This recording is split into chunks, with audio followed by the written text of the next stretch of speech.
From the Midwest Security Alignment Husker Hawkeye Studio, I'm Travis Justice, Dr. Rob Zadiska, my guest again this week. And Rob, we are talking about the Cy-Hawk series. It is the Iowa State matchup. There's supposed to be a traveling trophy. There was one. Now there's not one. We have to wait for one. Well, hopefully it'll be better looking than the one they did come up with. Yes, because the first go-around was not pretty, and the fans sure let the Iowa corn growers know about that. It was a Norman Rockwell, I think, statue, wasn't it? Well, I think that was kind of what the theme was supposed to be, or what the inspiration for it was supposed to be. It just really didn't play out well for a football trophy. Well, I tell you what, fans are hoping for a great game on Saturday morning at Jack Trice Stadium. You've got the Hawkeyes coming on the road to play the Cyclones. Iowa's won the last two games in this matchup by a combined score of 70-10. You know, you look at those scores, and obviously Iowa State, new coach the last couple of years. I don't know if you can say he's a new coach now at this point going into his third year, but you've got a guy there who I think Iowa State's traditionally has played Iowa hard. If there's a one-game season for Iowa State, this is it. And even though you look at those scores the last couple of years, these guys are still going to show up. They're going to be fired up. You look at the fact that you had a very mediocre performance against Northern Iowa. I still think Iowa State's going to show up. These guys are going to come out because they can make their season with this one game. And I tell you what, Iowa's coming off a win over Tennessee Chattanooga, put up 34 points in a downpour, but still there are questions, and there was questions we've talked about, and that is depth at running back. Coker had the fumbleitis problem. McCall goes out for the remaining part of the season because of a broken leg. What do you think of the Iowa offense and what you saw? Well, I think they're going to be fine. And one, I think Coker's going to bounce back. He seems like the kind of kid who's got that ability to, you know, he's got too much talent to just be in a slump, so to speak, at the running back spot. At the same time, I think, you know, with McCall getting injured, there's going to be a little bit more pressure on him to perform.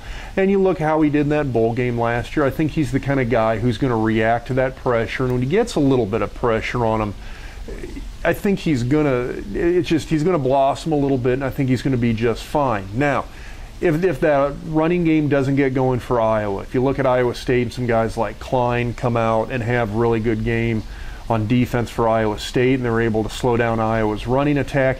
You still got Vandenberg and McNutt. They're able to spread that ball around a little bit, hopefully better weather than they had last weekend.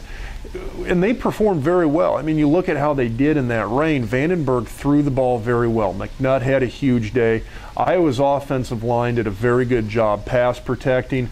I don't think Iowa's going to have issues offensively because they're very strong two-dimensionally. If the running game's not working, you still got a guy, it's hard to call him experienced. He doesn't have the starting experience as much per se, but he's been in the program for so long that I think Vandenberg's a guy, he knows the system, he knows his people, he's going to be able to carry him if the running game's just not there. You know, the Iowa defense lost a lot, but the leadership that is in place, I thought the Hawk defense looked good against Tennessee Chattanooga, forced turnovers. You had the senior Sean Prater with the pick six, and I thought the defense looked good. I thought they did too, and again, they're kind of, you know, I keep referencing Nebraska because that's what I know, and that's my point of reference, but like Nebraska, Iowa has playmakers at all levels. They've got good guys on the defensive line. They've got some solid guys at linebacker, some of them some younger up-and-comers, and they've got a very solid, you know, literally kind of star-studded defensive backfield, especially with a guy like Prater, who's going to make plays.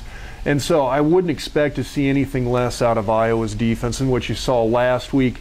Again, you look at Iowa State's offense, you got a guy that he's getting a lot of pub for his performance, heroic performance against Northern Iowa with Steele Jance, which... But he was brutal in the first half. He was, and he did not throw the ball well. He ran the ball very well, but it's one of those things where you want your leading rusher to be your quarterback, and that was a situation Iowa State had against Northern Iowa. That's a one-dimensional offense. If Iowa can take Jance out of the game, Iowa State just doesn't have anybody else they can counter with at the running back, wide receiver, tight end spot. It's a talent deplete program right now. And if you can get in Jance's face, get a little bit of pass rush on him, if you can get in there, if guys like Prater can make a pick, knock some passes down, take Jance out of the game, Iowa State, it's over for them because they don't have the personnel to stand up to Iowa's defense. The 59th meeting in the Cy-Hawk series, Iowa leads all-time 39-19. For more on this game, make sure to keep it right here to HuskerHawkeye.com.